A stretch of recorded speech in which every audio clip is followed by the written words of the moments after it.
Recording in progress. Buenas noches, son las 9 de la noche. Hoy es día 6 de mayo de 2026.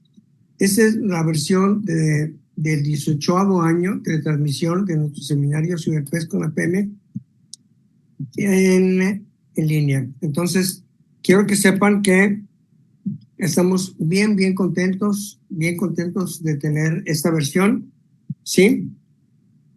Y lo que les puedo decir con toda confianza es que es un seminario excelente, con excelentes profesores, excelentes coordinadores, y seguimos adelante. Tenemos educación médica continua para México y Latinoamérica. Si me pasa a la siguiente, por favor. Les quiero comentar el equipo de trabajo de Ciberpes con APM, comandado por el doctor Román González Rubio, que es nuestro presidente actual en CONAPM. Lo encabeza el día de hoy el doctor Horacio Reyes Vázquez de la Ciudad de México, que es el coordinador del módulo de lactancia materna, y él es el líder de la lactancia en el país. El doctor Guillermo Janowski Reyes de Guadalajara, Jalisco, es el coordinador del módulo de cirugía pediátrica, también un extraordinario cirujano pediatra a nivel nacional e internacional. Le sigue el resto de los doctores que están aquí, nos apoyan en la coordinación y en la elección de la selección de temas y profesores. José Jesús Neri Gómez de Ciudad Obregón, Sonora, Alejandro Esquivel Velasco de Cuernavaca, Jorge Jesús Sepúlveda de Guadalajara, Jalisco, que es bioticista, David Camarena Enríquez de Lagos de Moreno, Jalisco, que nos pasa asistencia cada 8 días desde hace 17 años y medio. El doctor Juan Pedro Sánchez Campodónico, nuestro tesorero de Cancún, Quintana Roo, el doctor Luis Mariano Toraya Lara de Mérida, Yucatán, quien es ahorita el presidente del Colegio de Pediatría de Yucatán. El doctor Alberto Román Rosado de la Valle de Campeche, Emilio Amno Escobar Cruz de Paraíso, Tabasco, Ramiro Villarreal González de Monclova, Ana Paula Cuevas Rivas, quien es nuestro enlace con el Cook Children de Dallas Fort Worth. La doctora Laura Rolón Garrido, quien es el presidente actual de AMSA, Asociación Mexicana de Salud del Adolescente, Jesús Molina Bravo, nuestro presidente actual de Ciberpes, de Acapulco, Guerrero, y un servidor, Enrique Mendoza López, coordinador del seminario Ciberpes. Le damos la palabra al doctor Horacio Reyes Vázquez para que presente a nuestro invitado de honor. Daniela, bienvenida, muchas gracias, y estamos esperando tus novedades. Adelante, Horacio. Corto mi sonido, tenemos 45 minutos de plática, 15 de preguntas y respuestas. Adelante. Hola, buenas noches a todos. Gracias por estar con nosotros. Es un tema muy controvertido, tiene muchas aristas, es un tema muy de moda, el frenillo sublingual y la lactancia materna. La doctora Daniela Carvalho es otorrinolaringóloga pediatra y profesora del Departamento de Otorrinolaringología de la Universidad de California en San Diego. Es directora del programa de audición e implantes cocleares en el Hospital de San Diego, directora del programa de Synovus Charge también en el mismo hospital, donde realiza más de 20,000 procedimientos al año, y también del programa DEBE OTO para tratamiento de hipoacusia pediátrica con terapia génica, que será un tema muy interesante que ojalá que en un futuro nos pueda dar. La doctora Carvalho es muy activa en varias sociedades nacionales e internacionales.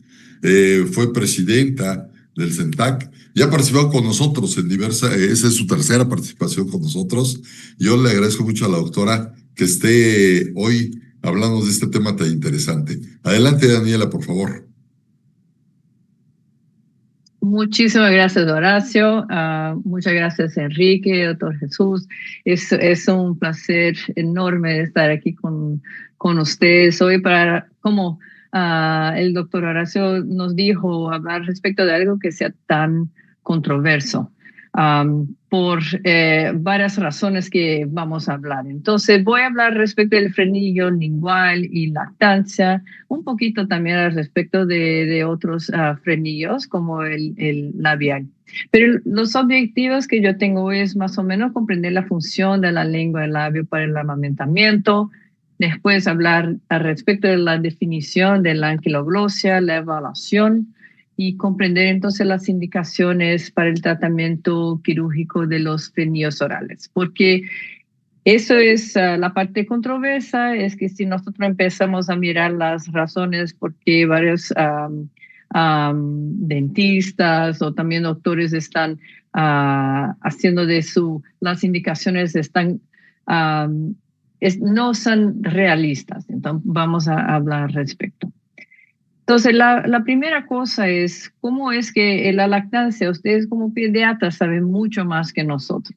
Pero eso es una cosa que yo siempre hablo con nuestros residentes de otorrino, laringología, que es, nosotros también tenemos que comprender cómo esta procede entonces la succión, el movimiento de la lengua, cómo es necesario que haga entonces esta movimentación para sacar entonces la leche del pezón, también los labios, la posición. Pero tenemos que mirar que el problema, que cuando hay algún problema, que no es solamente porque el niño no puede poner su lengua para afuera de la boca, por ejemplo, si tenga un frenillo lingual corto o si no puede abrir su boca, puede ser por micrognatia, puede ser un niño que tenga hipotonía y puede ser un problema de la madre también. Y yo siempre también digo, para las madres, cuando yo hablo respecto de esto, que la amamentación es muy parecida como tener como un parcero nuevo cuando empezamos a bailar, por ejemplo. Cuando bailamos con alguien nuevo, tenemos que aprender más o menos lo que hacer para que no estemos como pisando esos pies, ¿verdad? Y esto es con tiempo, es comprendiendo como la movimentación entonces de niños o entonces si tenemos que cambiar la posición de la cabeza del bebé o posición de amamantar. Hay tantas otras cosas que no solamente el frenillo lingual. Y el problema es que hoy en día, si hay algún problema de amamentación, la primera cosa que aquí, por ejemplo, las terapistas de lactancia que tenemos aquí en los Estados Unidos, cuando ellos llegan a un punto que no saben más lo que hacer, siempre dicen a los padres que el problema es del frenillo lingual y muchas veces no es. Entonces, ¿cómo es que nosotros sabemos si el frenillo lingual realmente está causando problemas? La primera cosa, hay otros frenillos orales, entonces el frenillo lingual, el labial, y esto que cuando empezaron a hablar respecto de los frenillos vocales, yo tuve que decirles que probablemente yo estaba durmiendo cuando hicieron esta parte en la clase de medicina, porque no es una cosa ni en otorrino que se habla mucho en la realidad, ¿verdad? Entonces, son todos los frenillos que en muchos locales, por ejemplo aquí en San Diego, hay una clínica que se llama Teen Tongue Tie, que es el equipo del frenillo corto. Y lo que hacen, ellos ofrecen entonces un tratamiento global, lo que se dice a los niños o adultos para cortar todos los frenillos, bucales, labiales y linguales. O sea, también se quedó entonces, como vamos a hablar también, una manera de hacer dinero, básicamente, ¿verdad? Entonces, la definición es muy importante. La primera cosa es congénito, la segunda es que es una banda de tejido que es corta, grueso, apretada, es anquiloglosia, no el frenillo. El frenillo, tenemos que hablar, que es para los padres, que es una parte anatómica normal. Y que esto va entonces a la parte inferior de la punta de la lengua, el piso de la boca, y que puede entonces, en el caso de la anquiloglosia, restringir el rango del movimiento de la lengua. Ese es el más importante. Ahora, la anquiloglosia no significa que el niño va a tener problemas de amamentación o de habla. Y eso es importantísimo, ¿ok?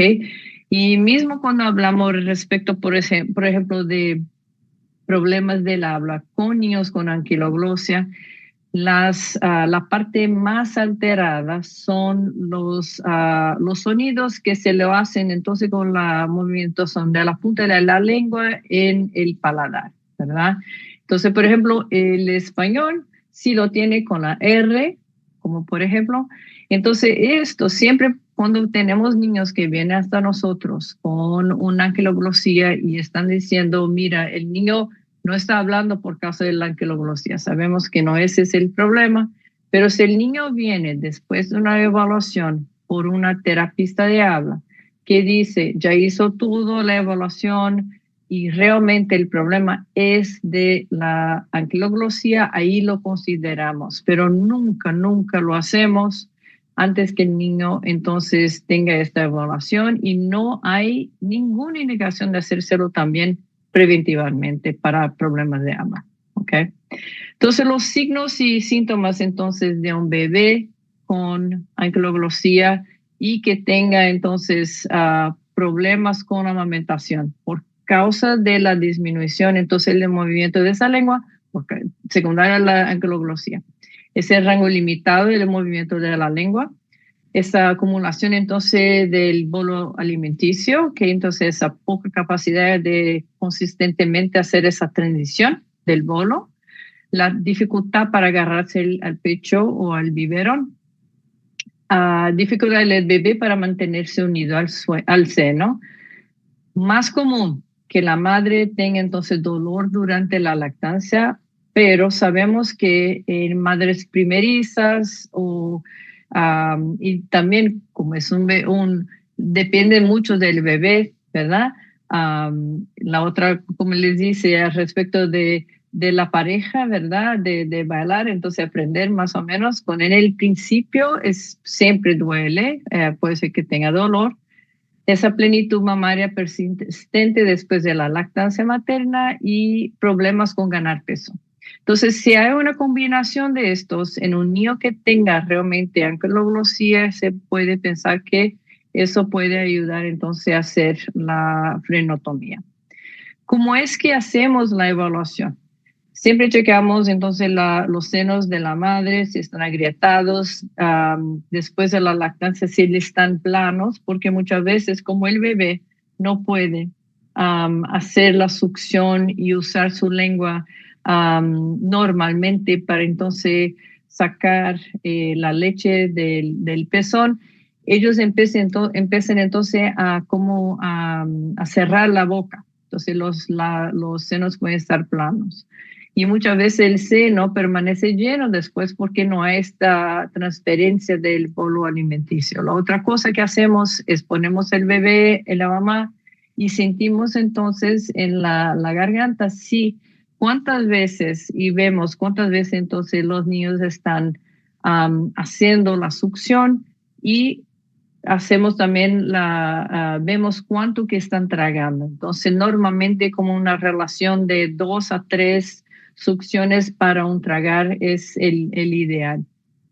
El rango de movimiento de la lengua, claro, con bebés es difícil hacérselo. Voy a darle una opción de cómo hacer para hacer esta evaluación de la movimentación de los bebés. Cómo es que él se prende al pecho y al biberón también, el dedo, si lo puede sentir, entonces la succión, entonces la transición de bolo, como estaba hablando, y el aumento de peso después de amamentar. Entonces, ¿cómo es que evaluamos el movimiento de la lengua? Entonces, un bebé que sea chiquito, ¿verdad? Lo que hacemos, y si nomás estimulamos la parte de la gengiva, por bajo del labio superior, la tendencia es que el bebé tenga el reflejo de sacar su lengua. Es un reflejo normal y con esto se lo puede entonces probar para nosotros y también para los padres, porque siempre preguntamos, ¿usted ha mirado si el bebé puede sacar la lengua fuera de su boca? La mayoría de las veces dicen que no, pero si hacemos eso es muy común que los bebés lo hagan. Y esa es una cosa importantísima para que enseñemos entonces a los padres que, mira, realmente el bebé tenga una buena protrusión de su lengua, una buena movimentación de su lengua y la chance que este frenillo sea la causa de el problema de amamentación es bien menor. Okay. Ahí vienen las clasificaciones. Voy a hablar respecto de algunas, pero vamos a ver que esas clasificaciones realmente no son perfectas, ¿ok? Todos los estudios que son hechos, por ejemplo, con el Corilos, que pueden mirar que él tiene de tipo 1 al 4, es el más fácil, como por ejemplo, para comunicarnos, entonces, o ponernos en nuestro expediente con relación al examen, pero no es dependiendo del tipo de esa clasificación que nos vamos a basar entonces para hacer la frenotomía. Tiene que ser entonces una combinación del examen, de la presencia de un frenillo que sea más corto con disminución de la movimentación de la lengua y con síntomas entonces como yo estaba hablando anteriormente. Y esto entonces de Martinelli, que es una fonoaudióloga, terapista de habla de Brasil, y ella entonces tiene toda esta categoría, o sea, si es visible, no visible, nomás haciendo movimentación, si es grueso o no, o sea, eso es súper complejo y no es una clasificación que es usada muy frecuentemente por nosotros otorrinos. Aquí entonces podemos mirar que tenemos esta evaluación de los sistemas todos para la anquiloglosia, inclusive como la de Kotlov, AT-LFF y todo más. Y lo que es importante mirar es después del estudio que salió en el Pediatrics, en 2024, es evaluando la validad de estas clasificaciones con relación a saber si esto realmente es una anquiloglosia o no. Y la validad de estos no fue buena, ¿ok? O sea, mismo con esas clasificaciones, si ponen como varias personas, varios doctores diferentes para hacer la evaluación usando estos sistemas como para evaluar entonces la gravedad o la anatomía de la anquiloglosia, esto no fue válido, ¿ok? ¿Cómo es que nosotros lo hacemos? La frenotomía, ¿ok? Hacemos antes de los 3 meses de edad, hacemos entonces en nuestra oficina mismo, usamos nomás una tijera de iris, una sonda canalada, un portaagujas, gas y algodón con oximetazolina. O sea, son cosas simples, no usamos el láser. Voy a hablar un poquito al respecto de eso también. Pero usamos entonces la sonda canalada para entonces elevar el frenillo y la lengua, y entonces usamos el portaagujas para entonces más o menos hacer presión y hacer un crush, ¿verdad? Una presión en el frenillo. Después de eso ayuda a más o menos ver dónde vamos a hacer el cortar y también disminuir el sangrado. Evitamos siempre de ser muy agresivos, y entonces siempre evitando llegar muy cerca por ejemplo, de la lengua mismo para evitar que tengamos entonces que cortemos el músculo, ¿ok? Porque eso puede causar sangrado. Y después entonces después que usamos el portaagujas, cortamos con la tijera de iris y usamos una gasita con oximetazolina para hacer presión en el local por un minutito y ya llevamos inmediatamente el bebé para amamantar. Entonces, la cortada es horizontal para cuando entonces la lengua se mueva, que ella puede entonces esticarse o quedarse más larga verticalmente. Así, ¿ok? Entonces, esos son unas fotos de después de ya hacer, mira en el lado izquierdo, se puede mirar cómo es esa región ya está más blanca porque ya usamos entonces el portaagujas para hacer presión antes de cortar, ¿ok? Entonces siempre intentamos ponerle el portaaguja antes, eso es sí, porque miran estos vasos, ¿ok? Si usan el portaagujas van a disminuir entonces el sangrado. Y anestesia, ok, bueno. Con niños con menos de 3 meses, como le decimos, hacemos el procedimiento en la oficina y usamos entonces como anestesia nomás la sacarosa oral antes del procedimiento, inmediatamente antes. Eso también usado en neonatos.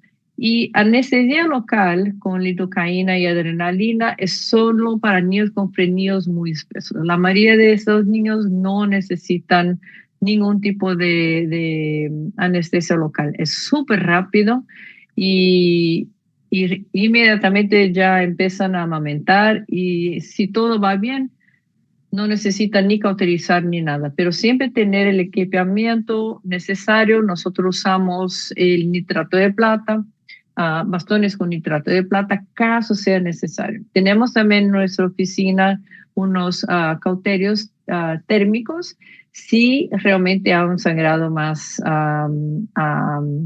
severo, pero es muy raro que eso pase. En niños más que 3 meses más o menos, o si son niños más grandes, ellos tienen una chance mayor de moverse cuando estamos haciendo el procedimiento porque pedimos a nuestros asistentes y a los padres que ayuden con los niños y pueden también tener un riesgo más grande de sangrado. Entonces, en esos casos hacemos el procedimiento en el quirófano y en esos casos hacemos entonces la frenuloplastía, donde entonces como el niño está durmiendo ponemos unas puntadas invirtiendo entonces la incisión y eso facilita también con la cicatrización. Y el láser. Bueno, en el lado derecho lo que están mirando es un niño que tuvo el procedimiento con láser en este local que está hablando al respecto, que es el Team Tongue Tie. Y lo hicieron muy profundo y el niño estaba súper deshidratado porque no podía ni amamentar en el pecho o el biberón. Entonces, tuvimos entonces que internar al bebé. Entonces, vamos también a hablar respecto de las técnicas. Bueno, a ver qué hizo un estudio en Brasil que enseñó que no hay una diferencia ninguna, no se puede decir cuál es más fácil. Pero les voy a decir, el láser es muy caro y se puede hacer el mismo excelente trabajo y a veces más preciso con una tijera de iris. Inmediatamente después del procedimiento hacemos la amamentación normal y evaluamos entonces después el posible sangrado. La amamentación ayuda a disminuir el sangrado también y llegamos también la herida después de la lactancia para ver si está todo bien y hablamos con los padres, le enseñamos cómo se mira para que no se queden alarmados después si miran como la fibrina, el blanco en la boca después cuando cicatriza. En el pasado, nosotros recomendamos entonces hacer los masajes después del procedimiento. Hoy en día no se indica más, lo que es maravilloso para los padres. Y el mejor ejercicio, si vamos a pensar al respecto, es la amamentación, ¿verdad? Entonces, eso es del informe clínico de la Academia Americana de Pediatría. Y esto es, entonces, el niño en la izquierda miramos que realmente la punta está, el frenillo está haciendo con que la punta de la lengua se quede como a 3 milímetros de la gengiva y realmente ese bebé va a tener una dificultad muy grande de movimentación. Entonces, mira cómo se queda después, entonces, de un procedimiento que es bien hecho. Como esta lengua, entonces, tiene más movimentación o más libertad, ¿verdad? De movimentación. Las contraindicaciones relativas, que serían entonces problemas con la quijada, rectognatia, micrognatia. Yo miré a un niño hace como unos 3 días en mi oficina, la mamá vino dijo que los otros 2 niños tuvieron el procedimiento y que ese bebé también necesitaba. Primera cosa, hizo la movimentación en el labio, inmediatamente sacó su lengua súper bien y yo les enseñé, mire, el bebé tiene una retrognatia muy importante, ¿ok? Y ellos no tenían mirado eso, pero no sabían que eso entonces era una cosa que puede causar también problemas con la amamentación. Entonces el niño no fue un candidato al procedimiento. La otra cosa son trastornos neuromusculares, la hipotonía, coagulopatía y hay una cuestión de tal vez niños con laringomalacia, porque ahí hay una chance mayor de problemas con hipotonía o reflujo, otras cosas que pueden estar causando también problemas de la amamentación. Complicaciones. Cualquier procedimiento que nosotros hacemos puede tener complicaciones. Y yo sé que hoy en día todo está haciendo la frenotomía, pero es importantísimo saber que eso puede pasar y no solo eso, que lo que hacer caso tenga entonces una complicación.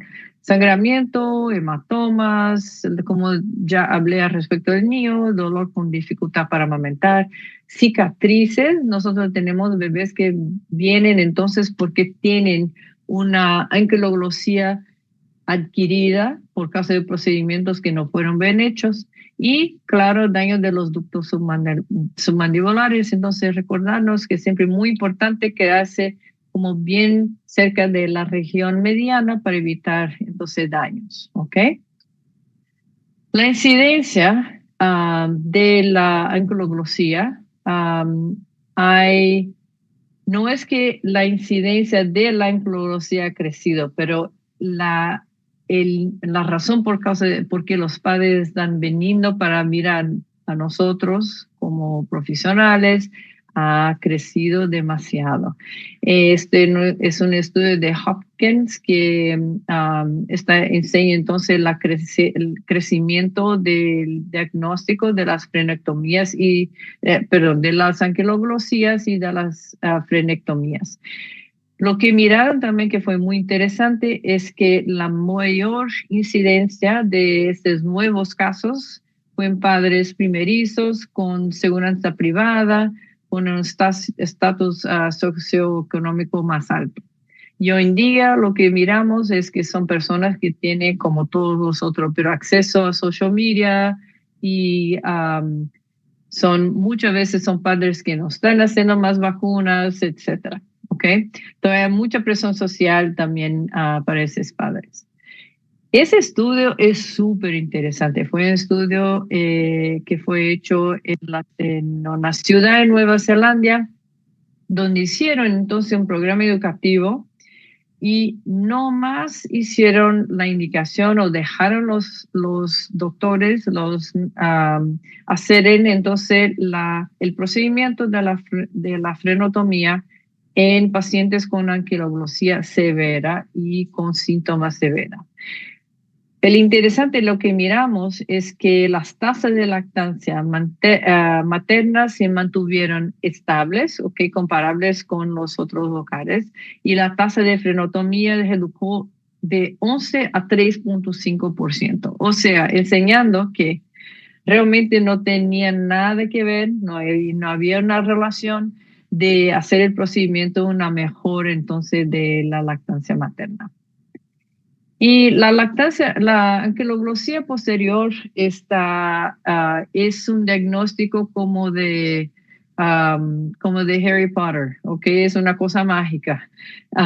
No se lo puede sentir en básicamente toda la gente, porque hay siempre una región más muscular en la parte de mediana de la lengua, ¿ok? Pero no es un diagnóstico que es hoy en día reconocido. Y miren cómo infelizmente lo que miramos en la internet y en social media es que son los síntomas del posterior tongue tie, que son problemas con tragar habla, crecimiento mandibular recto que va a causar rectognatia, clics, paladar arqueado, eso nada es fundado en ciencia, ¿ok? Eso también un dental sleep practice que puede causar entonces maloclusión, prognatismo, alteraciones de la cara, respiración por la boca, causando amígdalas grandes y, o sea, que la ankylosía conduce a la apnea obstructiva del sueño. No también, ¿ok? Entonces tenemos mucho cuidado. Y lo importante para nosotros como médicos es enseñar, entonces, es ayudar a nuestros pacientes a conocer lo que es realmente ciencia. Ese es el algoritmo de la ankylosía que de la Academia Americana de Pediatría y que salió entonces en 2024. Entonces, básicamente lo que ellos recomiendan es que si hay una sospecha de una ankylosía sintomática con dolor del pezón de la madre, mal agarre, pobre ganó de peso en el bebé, que ahí entonces hacer una evaluación por un proveedor que tenga entonces conocimiento al respecto de ankylosía y amamentación. Hacer entonces una amamentación en el consultorio con peso antes y después de la alimentación y si hay algún problema, ver si hay algún otro problema con relación a la amamentación que vamos a ver en el próximo slide. Si por un acaso hay una confirmación de la ankylosía, entonces hacer una frenotomía con un proveedor que tenga entonces credenciales para hacerlo y evitar otros tratamientos costosos. Aquí, por ejemplo, se le envían los bebés a terapia craneosacral y otras cosas así, que también no tienen ningún fundamento, fundación científica. Y caso no sea confirmado, hacer un seguimiento cercano con el proveedor de atención primaria y seguir considerando las otras causas, las causas concomitantes de problemas con la lactancia. Y esas causas son entonces, van a ser del lactante o de la madre. Del lactante es alta presión intraoral, la pérdida de peso temprana en el hospital puede causar problemas con la alimentación, prematuridad, un bebé que es más sonoliento, preferencia por el biberón, eso es otra cosa. Hay muchas madres que tienen una presión enorme para hacer la alimentación con el pecho y si ellos tienen cualquier problema ya piensan también que es no quieren dar entonces el biberón. Otras variaciones anatómicas orales, ¿ok? Como labio paladar hendido, mitrognatia y todo más. Y las causas concomitantes de la madre, como la variación del pezón, trauma, infección y otras causas de baja producción de la leche, como cirugía o problemas médicos como problemas hormonales, diabetes, hipertensión y todo más. Entonces, todo eso tiene que ser considerado antes de pensar en hacer una frenotomía. Entonces, lo que el informe clínico de la Academia Americana de Pediatría dijo es que el frenillo lingual restrictivo que causa problemas con la lactancia y no mejor con el apoyo a la lactancia es lo que llamamos entonces de ankylosía sintomática. Y los lactantes que tienen ankylosía, o sea, si es más corto, pero tienen una alimentación normal, no necesitan intervención. Vamos a hablar al respecto de lo que está pasando en Brasil, por ejemplo, que son una cosa loca. Los frenos labiales y vocales son estructuras orales normales y nosotros tenemos que recordar a nuestros pacientes que esto es el normal y que la frenotomía para otros problemas o para prevenir problemas, como estaba diciendo, como la articulación del habla o la apnea obstructiva del sueño en el futuro, no están basadas en ciencia o evidencia. ¿Ok? Entonces, esas son cosas súper importantes. Ahora voy a hablar un ratito al respecto de mi país, Brasil, porque realmente lo que ha pasado ahí es que el grupo de fonoterapia hizo una ley que entonces obliga a todos los bebés cuando nacen a hacer lo que dicen es el estudio de la lengua. O sea, son evaluados por una terapista de habla y para ver si tienen entonces el frenillo corto. Y si lo tienen, se lo hacen el procedimiento. Entonces, mis colegas de la Academia Brasilera de Otorrinopediatría, entonces tuvieron que hacer como un consenso también muy parecido con el de la Academia Americana de Pediatría. Y la conclusión, entonces, después de hacer una evaluación muy bien hecha de la parte de la literatura, que la mayoría de los métodos, como hablamos, para evaluar el frenillo lingual no tienen validación, una buena validación interna-externa, que el diagnóstico del frenillo lingual submucoso, lo que entonces el posterior, es controvertido, que la anquiloglosía no causa retraso en habla, disfagia o apnea del sueño, ni el reflujo. La frenotomía lingual puede reducir el dolor materno durante la lactancia, eso sí, y que no hay ninguna técnica o instrumento quirúrgico que sea superior a otro. ¿Okay? Entonces, eso es la conclusión, es un estudio, es un artículo muy bien hecho también. Y lo que están entonces diciendo que la mejora de la lactancia materna es modesta en mejor los casos con la frenotomía, entonces mucho cuidado con las indicaciones y que esas dificultades de la lactancia son multifactoriales. Y la anquiloglosía raramente es la única causa, que es muy importante siempre entonces para nosotros hacer como más discutir con los padres, enseñarles lo que es importante, cómo ayudar a hacer la amamentación, intentar hacer con que ellos comprendan que no es solamente la lengua, ¿ok? El labial no voy a hablar mucho al respecto, pero nomás que hay también otras clasificaciones. Hay también, claro, la internet y en los social media, todas esas cosas respecto de, ok, si tú pones la lengua, el labio va arriba, vas a mirar que el bebé tiene entonces un frenillo labial corto y que puede ser la causa del problema de amamentación. Y eso fue un estudio súper interesante también de Stanford, ¿ok? Hicieron entonces fotos de varios bebés y le enseñaron entonces a pediatras, otorrinos, intentaron hacer una clasificación y que también no tuvo una buena correlación entre todos los doctores, ¿ok? Todos los recién nacidos tienen un grado de frenillo y que la única cosa que solo se examina el labio superior, normalmente en el frenillo en el contexto de un problema amamentar, ¿verdad?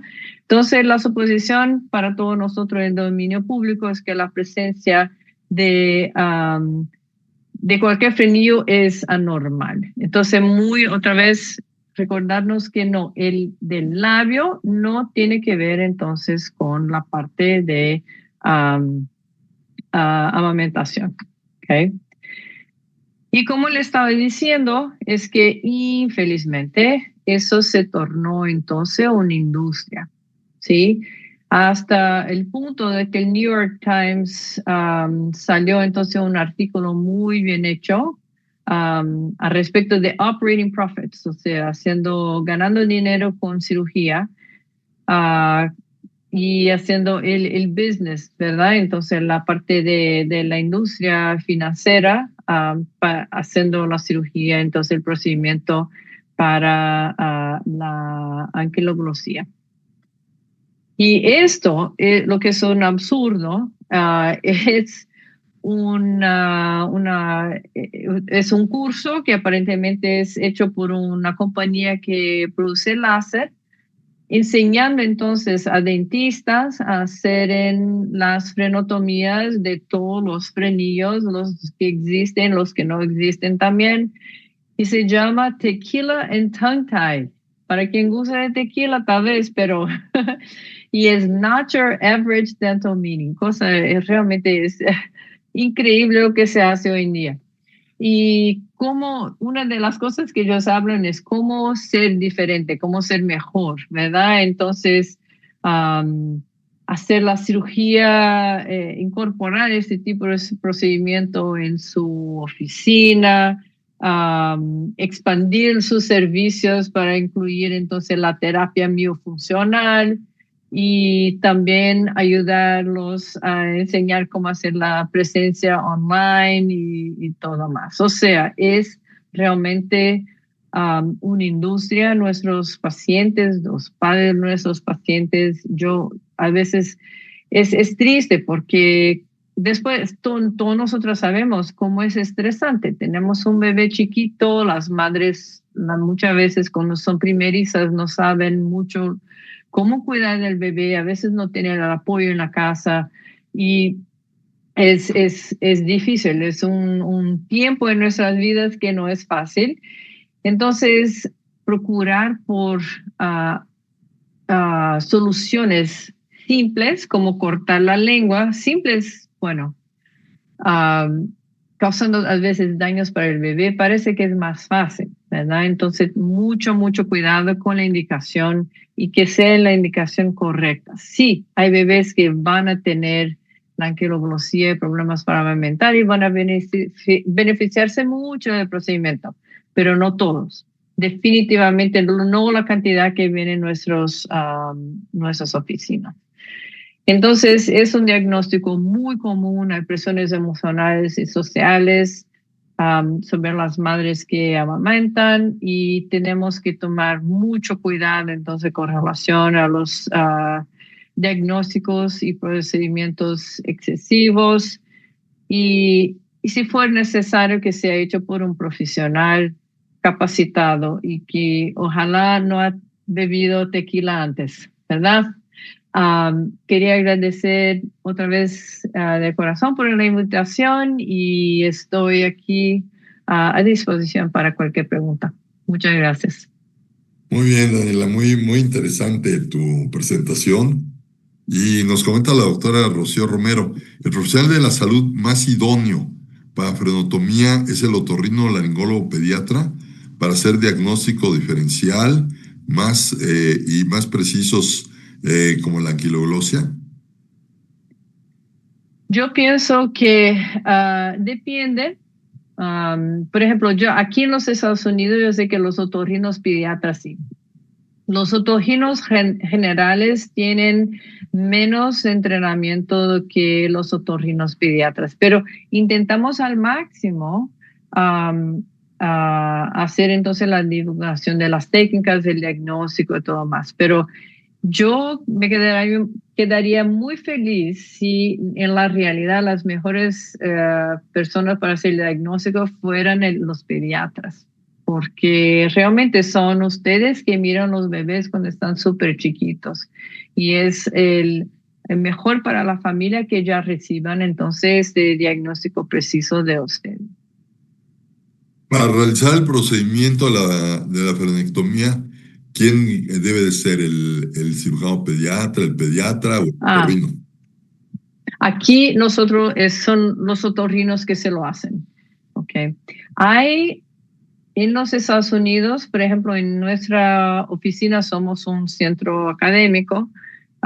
Tenemos a veces algunos pediatras que vienen para aprender cómo hacer el procedimiento también. Entonces, aquí en los Estados Unidos algunos pediatras sí lo hacen, pero no se sienten confortables si hay por ejemplo, si piensan que es muy grueso o algo así, ya envían para nosotros. Los cirujanos aquí pediátricos no hacen el procedimiento de anquiloglosia, pero no sé cómo es en México. Sí, aquí en México los cirujanos pediatras lo hacen, Okay. el odontopediatra también lo puede hacer y pediatras también lo hacen, ¿eh? Perfecto. Aquí, como yo estaba diciendo, muchos dentistas sí lo hacen. Y eso es una cosa buena, pero no mucho, porque yo pienso que la indicación de ellos es excesiva, infelizmente, bien excesiva. No es tan basado, son ellos, la mayoría de los dentistas, no todos, claro, pero son ellos que ponen entonces, por ejemplo, esas conferencias o que hablan, que dicen a los padres que van a tener problemas con la apnea del sueño o reflujo y todo más, y no sabemos que eso no es basado en evidencias. Emilio, no sé si tienes alguna pregunta. Claro que sí, buenas noches. Antes que nada, y felicitar a la doctora Daniela Carvalho, sumarme a toda la audiencia por su excelente ponencia. Uno de los comentarios o las preguntas de la audiencia es si los ejercicios post-corte, o sea, ejercicios orales post-corte, están indicados y en qué momento. ¿Si los o qué, perdón? ¿Post-corte? Ejercicios orales post-corte. Sí. O praxia. Sí. Entonces, fue lo que enseñé a una de mis pantallas. Lo hacíamos en el pasado y en la Academia Americana de Pediatría, en sus guidelines, nuevos guidelines para la parte de anquiloglosía, no recomienda más. Entonces, nosotros no estamos recomendando más. Como yo estaba diciendo, si pensamos, entonces lo que queremos hacer con esos ejercicios, ¿verdad? Es intentar dejarlo más largo, la región de la lengua. Y el mejor ejercicio es la amamentación. O sea, si el bebé está amamentando, no se tiene que torturar ni el bebé ni la familia, porque no es fácil hacer los ejercicios en estos chiquitos. Muchas gracias, doctora. Perfecto. Claro. La doctora Norma Luz Martínez nos comenta que en México existen los cirujanos bucales y maxilofaciales, que son los que más conocen las estructuras bucales.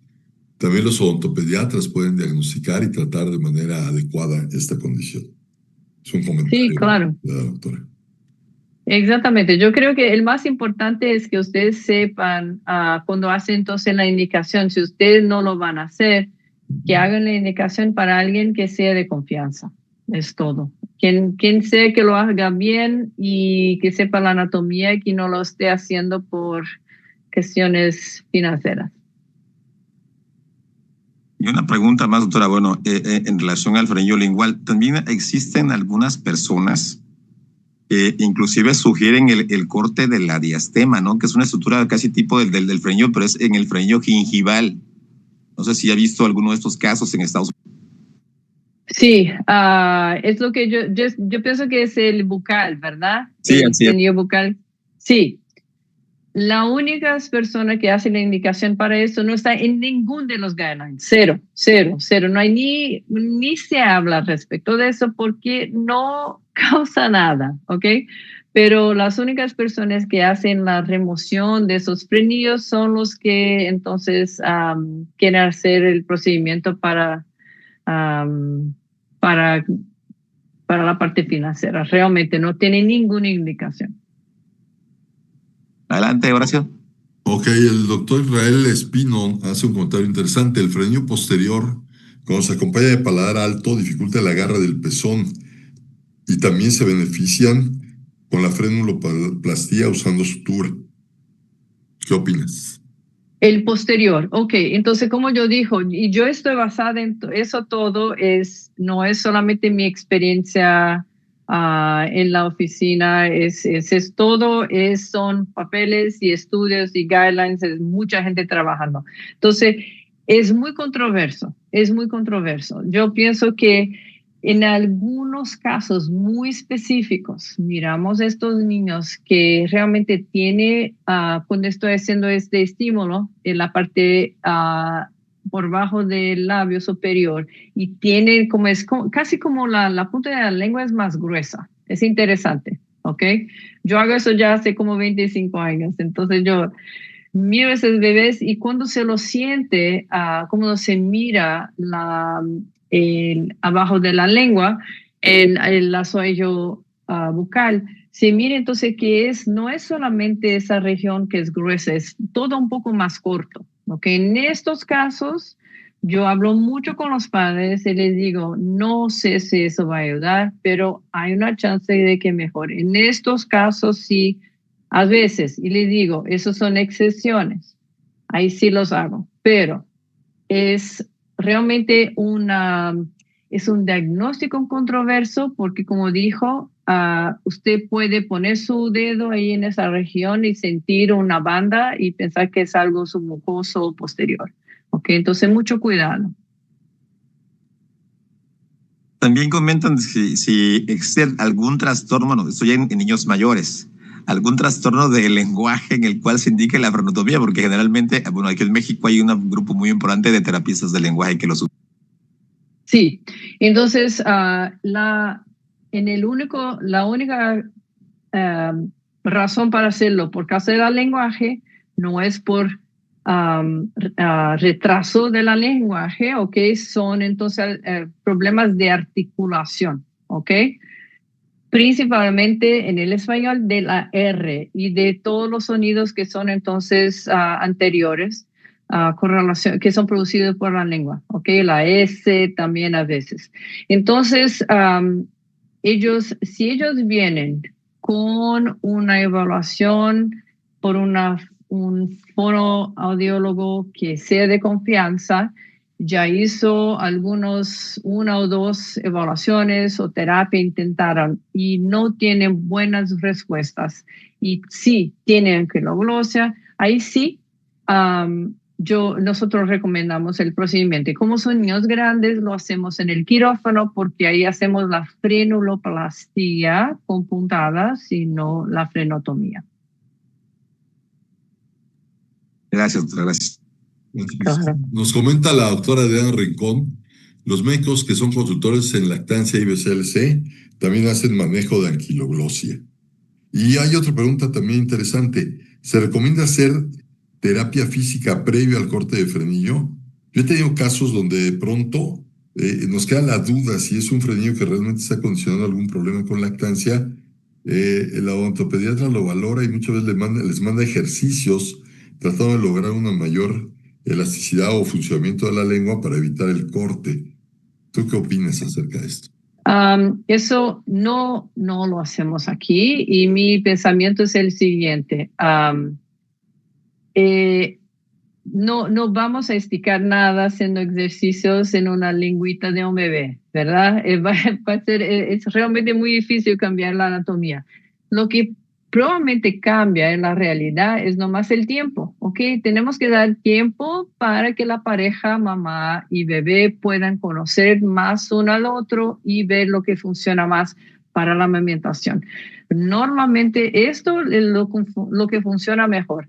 Entonces, lo que hacemos entre medio probablemente no cambia nada. Entonces, no tengo ninguna respuesta como basada en ciencia, porque eso no hay ningún estudio, pero es lo que yo pensaría en este caso. Emilio, ¿tienes alguna otra? Sí, pues muy un comentario del doctor Arturo de la Torre Cabral. Dice, si es delgado y se hace diagnóstico al nacer o en primeros meses de vida y no se piensa en lograr, se puede hacer al nacimiento en la sala de tococirugía o posteriormente en consultorio. La opinión de la autora, por favor. No haría nada sin ver si hay problema para amamentar. ¿Ok? Entonces, no al nacimiento, ¿verdad? Porque si no estamos haciendo un procedimiento de algo anatómico que tal vez el bebé no tenga problema ningún en amamentar. Entonces, ¿por qué lo estamos haciendo? Muchas gracias, doctora, gracias. Claro. Y nos comenta el doctor Elías Salvador, hay adultos con frenillo corto y de bebés, muchos tomaron pecho, ellos son la garantía de no hacer nada. ¿No? Ahí, claro. Es muy interesante porque muchas veces yo miro familias en mi oficina, claro, miro los bebés tienen un poco de anquiloglosia, pero no, lo que está pasando es que la mamá no sabe posicionar el bebé correctamente, cosas así. Y ahí yo pido a veces para mirar la lengua de la mamá y el papá y muchas veces tienen la misma anatomía con anquiloglosia, hablan bien, comen bien, y no tiene problema ninguno. O sea, yo estoy 100% de acuerdo. Hay un comentario acerca del frenillo posterior cuando se acompaña de paladar alto, puede dificultar el agarre del pezón. Se puede beneficiar con la frenectomía, ¿sí? Mi pregunta agregada a este comentario es, tengo pacientes, ayudo a Casa Azul, que manejan pacientes con labio paladar hendido. Muchos pacientes que tienen, es más, los niños que amamantan son bien poquitos. Yo te puedo decir que es el 1%, ¿sí? Entonces se les dificulta mucho tener problemas en el paladar. Y si se agrega una anquiloglosia, pienso que eso va a dificultar todavía más la lactancia. Pienso que hay que analizar este punto, ¿sí? Sí, sí. Y en la realidad, eso también es la parte de la cirugía plástica, Enrique. Ellos, porque por ejemplo el pie Robin, ¿verdad? Es cuando la lengua cae para atrás y abre entonces el paladar, ¿verdad? Esos son niños es contraindicados 100% de hacer cualquier cosa. Pero también a veces en niños con el paladar hendido, eso sí puede causar problemas de la lengua que hace más para arriba y causar también problemas por causa de obstrucción. Entonces, ellos no dejan con que nosotros hagamos nada, mismo se tengan anquiloglosia. El problema mayor es el paladar. Pero mismo los que tienen el paladar más alto, es muy difícil de saber si realmente el procedimiento va a ayudar o no. Entonces, es una discusión muy grande con los padres y tenemos que tomar cuidado para no hacer entonces el procedimiento en ese caso que tal vez no sea adecuado para esos bebés. El Doctora Daniela González, perdón, Emilio. Gracias, disculpa. El doctor Israel Espino dice, ¿qué opina, doctora? Tengo la idea de que al cortar el frenillo severo queda un rombo con un área cruenta entre el piso de la boca y la lengua. Si no se estructura, vuelve a cicatrizar y recidiva, afectando la función. Con la sutura también se podría evitar el sangrado. Su opinión al respecto, doctora. Y disculpe, Horacio, gracias. No, eso es una excelente pregunta. Sí, pero cicatriza muy bien. Sí, tenemos entonces, el importante es no hacer un corte excesivo, ¿ok? Tiene que ser un corte bien preciso. Entonces nosotros sabemos bien de la anatomía y no vamos a cortar más que el necesario. Si nomás lo hacemos el necesario, normalmente no se queda como la foto que les enseñé que fue hecha con láser, ¿ok?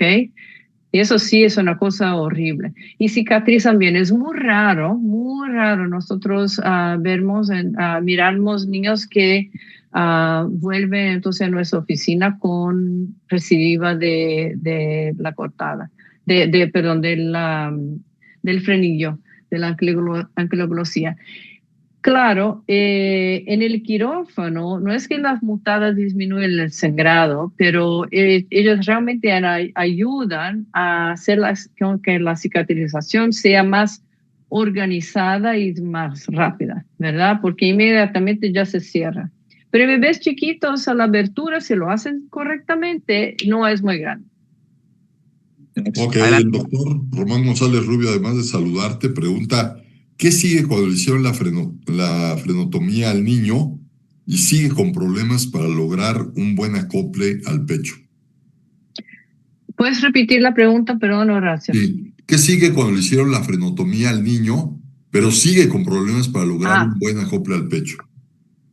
Bueno, ahí tenemos que mirar entonces los otros problemas que yo enseñé, que son los problemas concomitantes. Puede ser tantas otras cosas, ¿verdad? Problemas con el pecho de la mamá. Puede ser que no tenga nada que ver con el bebé. El bebé puede tener como hipotonía. Tenemos entonces, por eso que siempre evaluar esas otras posibles causas antes de hacer el procedimiento. El procedimiento debería de ser la última cosa, ¿ok?